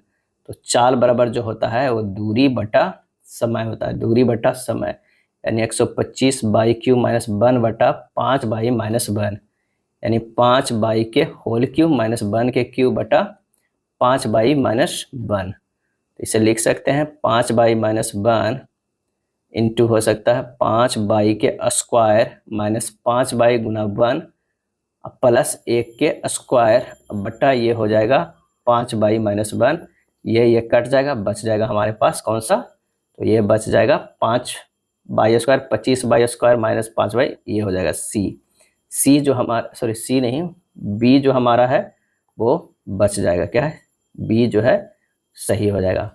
5 को तो ये 5/5 है तो 25 माइनस क्या हो जाएगा 5 प्लस ये माइनस में नहीं है, ये हो जाएगा कितना प्लस में होता है, तो आंसर हो जाएगा हमारा बी। अंतरिक्ष में सबसे अधिक समय बिताने का विश्व रिकॉर्ड किसने तोड़ा है, और इसका सही आंसर जो हो जाएगा वो हो जाएगा ए ओलेग कोनेन्को। क्या है ओलेग कोनेन्को। रूसी अंतरिक्ष यात्री ओलेग कोनेन्को ने अंतरिक्ष में 878 दिन और 12 घंटे से ज़्यादा समय बिताया है। वे अपनी साथी रूसी गेनाडी पडाल्का से आगे निकल गए हैं। अगला प्रश्न है कि 50 ग्राम की वस्तु का आयतन 20 सेंटीमीटर क्यूब है, यदि पानी का घनत्व 1 gm/cm² है तो वस्तु पानी में क्या होगा। तो सबसे पहले हम लोग जानेंगे कि घनत्व बराबर क्या होता है। घनत्व बराबर होता है द्रव्यमान बटा आयतन, द्रव्यमान बटा आयतन। तो ये हो जाएगा 50/20 बराबर 2.5 gm/cm³। अब वस्तु का घनत्व तो हमारा आ गया, और जल का भी घनत्व दिया हुआ है 1 gm/cm³। अब यदि वस्तु का भार W1 जो है वो वस्तु द्वारा विस्थापित तरल का भार W2 हो तो W1 ग्रेटर देन W2, तो वस्तु जो है वो क्या हो जाएगा, वस्तु जो है वो डूब जाएगा। क्या है, डूब जाएगा। तो आंसर हमारा जो हो जाएगा कौन सा, बी। निम्नलिखित में कौन सी इलेक्ट्रॉनिक संरचना संरूपण धातु तत्व के होते हैं, और इसका सही आंसर हो जाएगा वो हो जाएगा डी, 2882 होता है। संरूपण धातु मतलब ट्रांजिशन मेटल तत्व का इलेक्ट्रॉनिक विन्यास तो 2882 होता है। वह तत्व जिसके अंतिम कक्षा में 1, 2, 3 इलेक्ट्रॉन होते हैं धातु कहलाते हैं, और जिस तत्व के अंतिम कक्षा में 4, 5, 6, 7, 8 इलेक्ट्रॉन होते हैं उसे अधातु कहते हैं। तो आंसर जो हमारा हो जाएगा वो होगा डी। कथन एवं धारणाएं के प्रश्न है कि यदि तुम मुझे परेशान करोगे तो मैं तुम्हें थप्पड़ मारूंगी। एक माँ अपने बच्चे को चेतावनी देती है। धारणाएं, चेतावनी से बच्चा उसे परेशान करना बंद कर सकता है। सभी बच्चे मूलतः शरारती होते हैं, और इसका सही आंसर जो हो जाएगा वो हो जाएगा ए, केवल धारणा एक अंतर्निहित है कि वो परेशान करना बंद कर सकता है। सभी बच्चे मूलतः होते हैं या नहीं है इसके बारे में कोई भी वर्णन नहीं किया गया। आंसर हो जाएगा ए। 70 की वह आकृति चुने जो अन्य से भिन्न है, अन्य से जो है वो भिन्न है, तो इसका सही आंसर जो हो जाएगा कौन सा 70 का हो जाएगा, तो वो हो जाएगा 1 नंबर। क्या, 1 नंबर यानी ए हो जाएगा, क्योंकि दिए गए आकृति एक को छोड़कर अन्य सभी आकृतियों में 3 सफेद पंखुड़ियां 2 गहरे रंग की पंखुड़ियों के दाएं या 1 गहरे रंग की पंखुड़ियां के बाएं हैं, तो एक जो है अन्य से भिन्न है। नेक्स्ट है, एक निश्चित कूट भाषा में मद्रास को इस तरह लिखा जाता है तो संडे को कैसे लिखा जाएगा, तो यहाँ पर होगा MADRAS, लिखा गया है OWNHEQ लिखा गया है। यहाँ से देखिए कि अगर मान लिया कि M से Q देखते हैं तो क्या है, +4 किया गया है, बिल्कुल किया गया है। अगर इसे देखते हैं A को +4 E हो जाएगा, क्या है +4। D के H जो है वो +4 किया गया है। R से N किया गया है, इसमें -4 किया गया है। A से W -4 और S से O -4 किया गया है, यानी -4 किया गया है लास्ट के ये वाला 3 में, और इसमें +4 किया गया है, इसमें -4। उसी तरह संडे को देख लेना, SUNDAY, इसमें जो है +4 करेंगे, इसमें -4 करेंगे, लेकिन आड़े तिरछे में करेंगे। ये S जो है यहाँ चला जाएगा तो +4 करेंगे तो W होगा, ये बाई होगा, ये जो होगा वो R होगा। ये सब +4 वाला है। यहाँ से हो जाएगा D का, वो हो जाएगा -4 में, तो ये का क्या आ जाएगा, तो वो होगा Z होगा। A का -4 करेंगे तो ये होगा W, और बाई के -4 करेंगे तो वो क्या हो जाएगा, U होगा। आंसर हमारा 71 के निकल के आ जाएगा, B आ जाएगा। चलिए 72 नंबर प्रश्न देखते हैं। निम्नलिखित जानकारी को ध्यान से पढ़े और नीचे दिए गए प्रश्न का जो है वो उत्तर दें। 8 दोस्त जो है वो एक मीटिंग के लिए एक वृत्ताकार मेज की जो है वो केंद्र की ओर मुख करके बैठे हुए हैं। केंद्र की ओर मुख करके कितने व्यक्ति बैठे हुए हैं, 8 व्यक्ति बैठे हुए हैं। उसके बाद कह रहा है कि ए जी के दाईं ओर दूसरे स्थान पर बैठा है, जो बी के दाईं ओर तीसरे स्थान पर बैठा हुआ है। अगर ये यहाँ पर बैठा हुआ है, जी यहाँ पर है, तो ये यहाँ पर हो जाएगा बी बैठा हुआ है। डी एफ के बाईं ओर दूसरे स्थान पे बैठा हुआ है। डी जो है एफ के बाईं ओर दूसरे स्थान पे बैठा हुआ है, तो ये डी हो जाएगा, यहाँ एफ हो जाएगा तो दूसरे स्थान।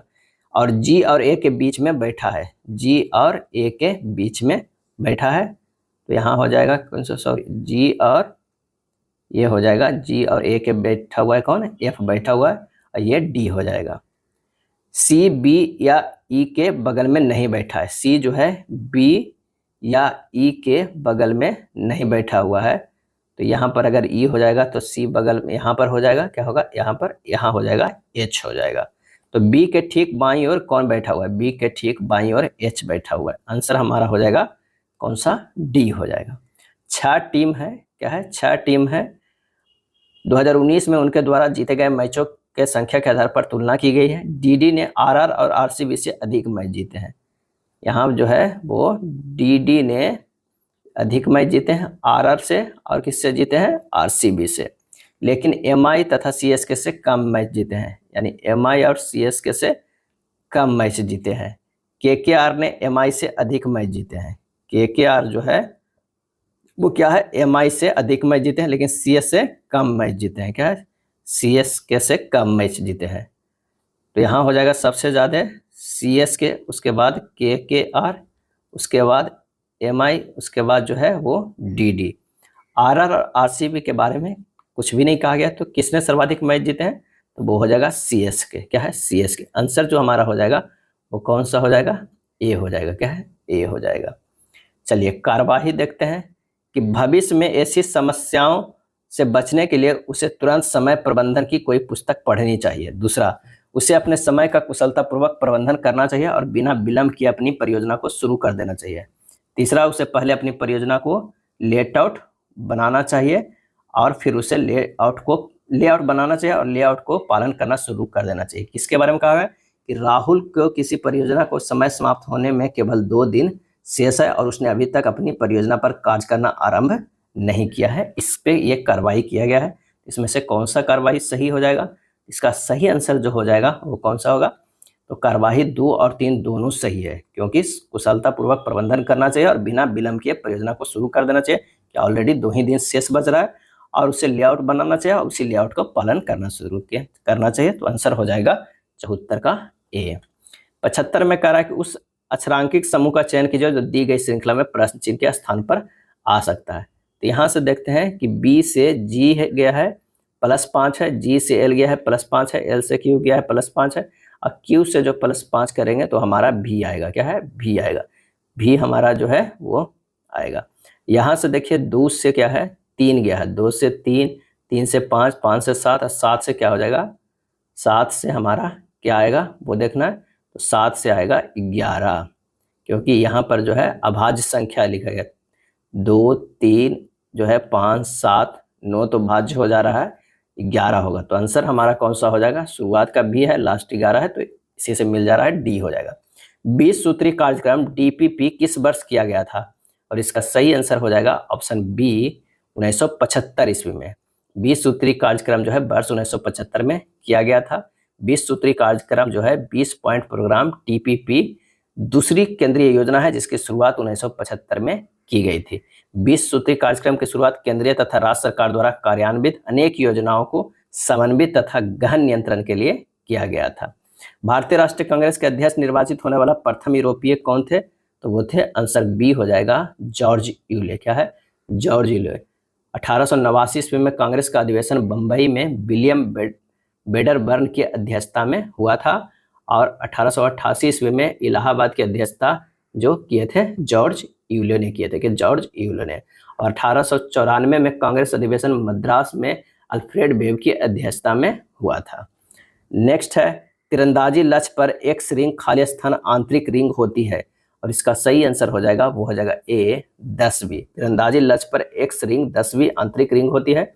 तीरंदाजी यानी आर्चरी के खेल में ब्रो और एरो का इस्तेमाल किया जाता है, और इस खेल का नाम लैटिन शब्द आर्क्स से पड़ा है जिसका मतलब होता है बो होता है। टारगेट आर्चरी डिसिप्लिनी में खिलाड़ी के सामने एक लक्ष्य होता है और तीरंदाजी आर्चरी उस पर निशाना साधता है। यह लक्ष्य एक आर्चर से 70 मीटर यानी रिकवर के लिए दूरी पर होता है, 70 मीटर की दूरी पर होता है, और एक लक्ष्य 50 मीटर यानी कंपाउंड के लिए होता है। एक आर्चर को दिए गए लक्ष्य पर 5 रंग बने होते हैं, जिसमें सुनहरा, लाल, नीला, काला और सफेद रंग जो है वो शामिल होता है। विश्व एड्स वैक्सीन दिवस कब मनाया जाता है, और इसका आंसर हो जाएगा ऑप्शन बी 18 मई को मनाया जाता है। विश्व एड्स वैक्सीन दिवस, जिसे HIV वैक्सीन जागरूकता दिवस के रूप में भी जाना जाता है, प्रतिवर्ष 18 मई को मनाया जाता है। एड्स का पूरा नाम एक्वायर्ड इम्यूनो डिफिशिएंसी सिंड्रोम होता है, और विश्व एड्स दिवस मनाया जाता है, कब मनाया जाता है, 1 दिसंबर को मनाया जाता है। 1 दिसंबर को हर साल मनाया जाता है। 2 सागरों अथवा जलाशयों को जोड़ने वाली संकरी जल पट्टी को क्या कहते हैं, और इसका आंसर हो जाएगा बी जल डमरू मध्य कहते हैं। क्या है, जल डमरू मध्य कहते हैं। भारत सरकार द्वारा प्रत्यक्ष लाभ अंतरण DBT का प्रारंभ कब किया गया था, और इसका आंसर हो जाएगा 1 जनवरी 2013 को। क्या है, प्रत्यक्ष लाभ अंतरण का मतलब होता है आपका पैसा आपके हाथ।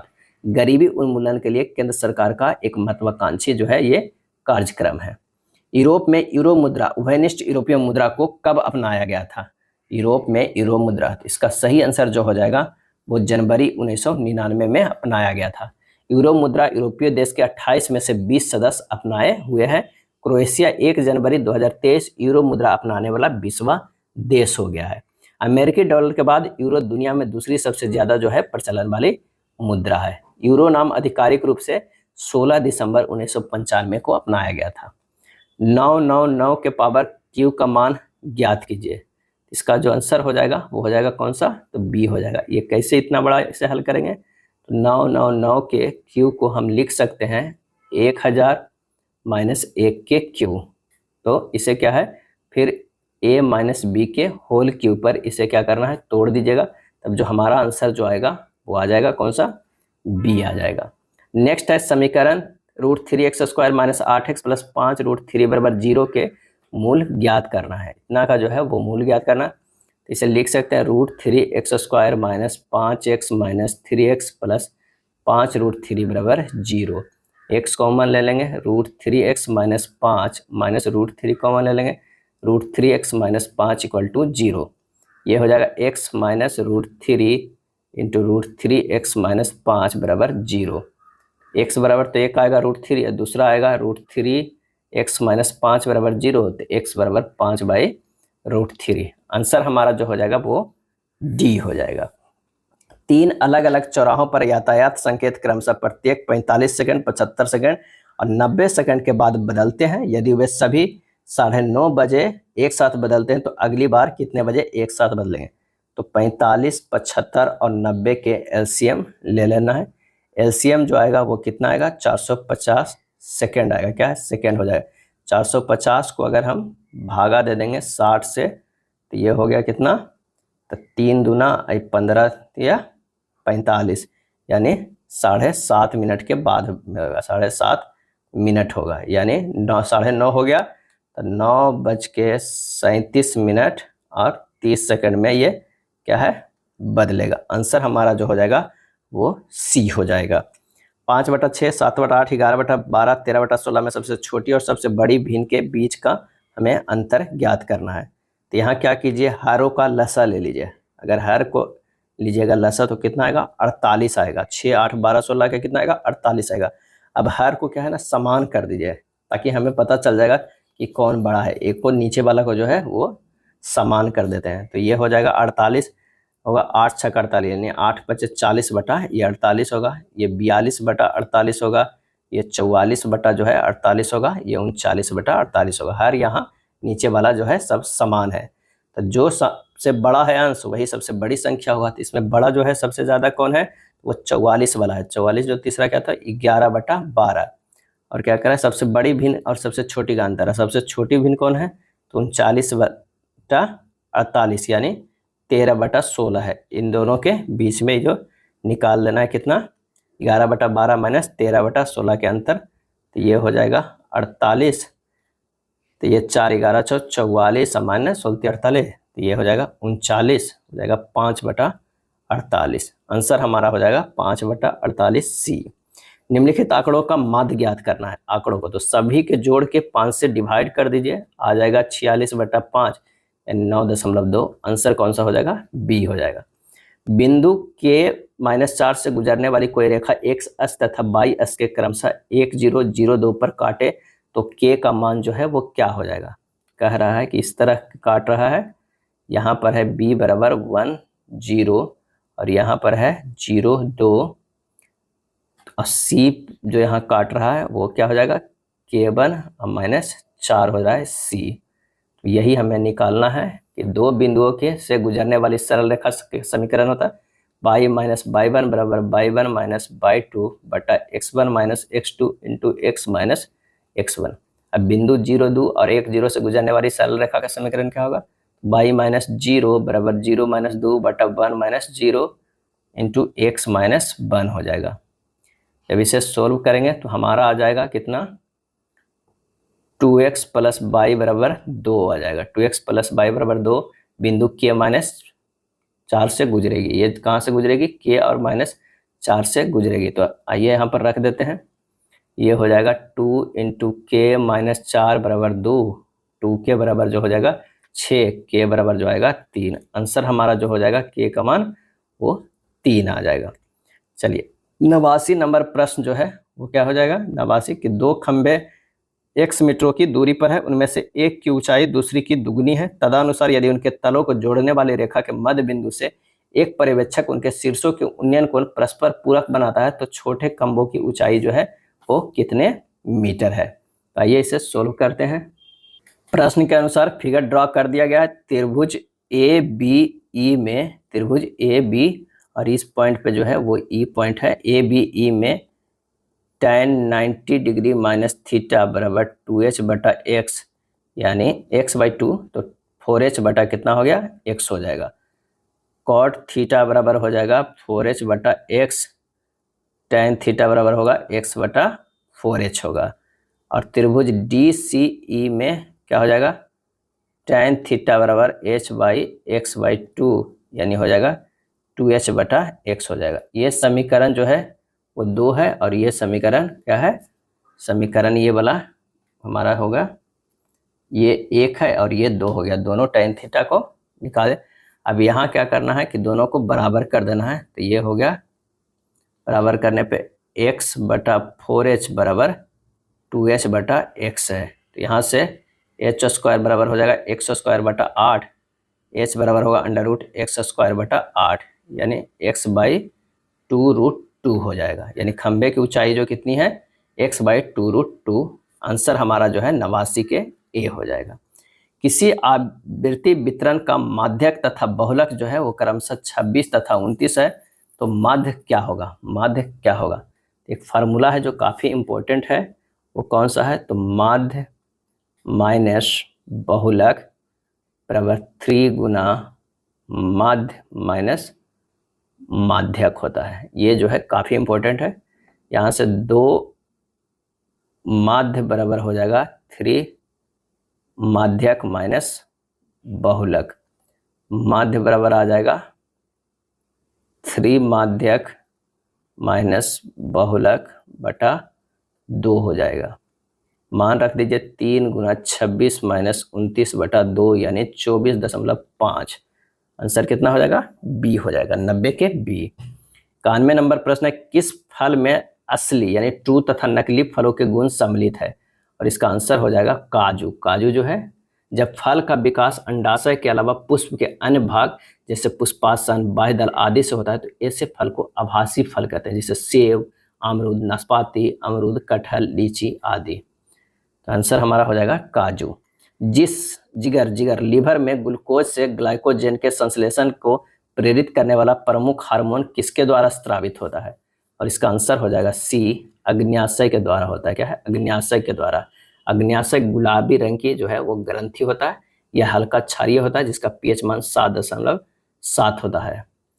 कार्बन क्रेडिट की संकल्पना निम्नलिखित में से किससे उद्भूत हुई है, और इसका आंसर हो जाएगा बी, क्योटो प्रोटोकॉल से। क्या है, क्योटो प्रोटोकॉल CO2 के उत्सर्जन को नियंत्रित करने से संबंधित है और यह 2005 से लागू है। मॉन्ट्रियल प्रोटोकॉल जो है ओजोन परत के संरक्षण से संबंधित है और ये 1989 में लागू हुआ है। कौन, मॉन्ट्रियल प्रोटोकॉल। कोटेजना प्रोटोकॉल जो है वो 2000 ईस्वी में लागू हुआ। रामसर संधि 1971 में से लागू हुआ है।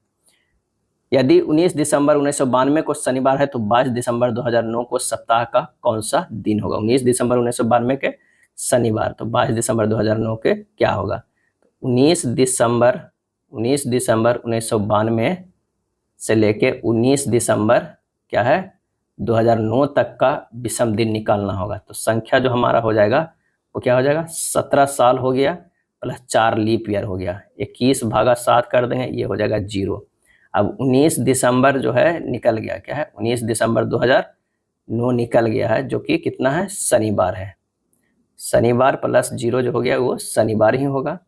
अब उससे निकलना 19 दिसंबर से कहाँ तक, 22 दिसंबर 2009 तक, कितना 3 दिन हो गया। तो शनिवार प्लस 3 दिन, ये क्या होगा, मंगलवार हो गया, मंगलवार।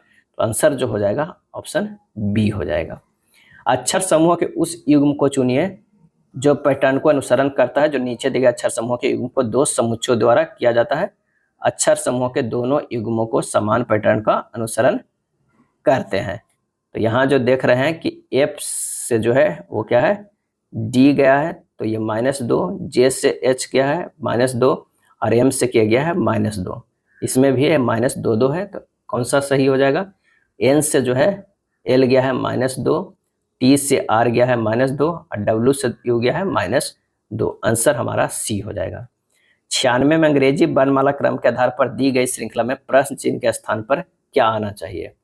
तो ओ से यू गया है +6, यू से गया +6, ए से जी गया +6 और जी से +6 करेंगे तो हमारा होगा एम होगा। क्या होगा?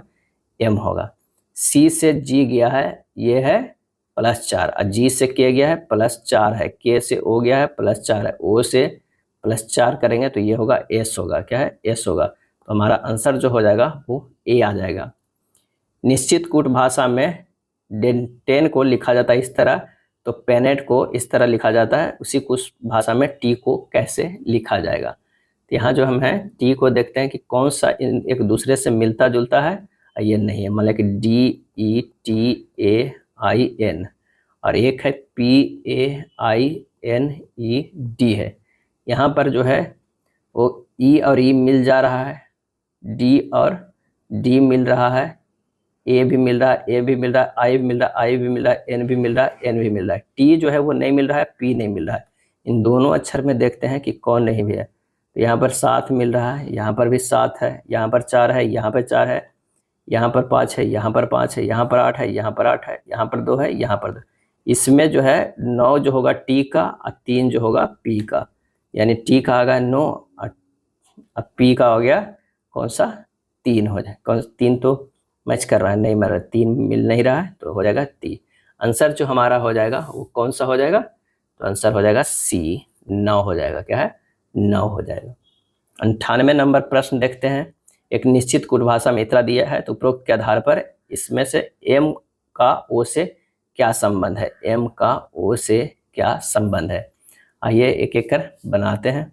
कह रहा एच भागा ओ है, यानी एच जो है वो ओ का पति है।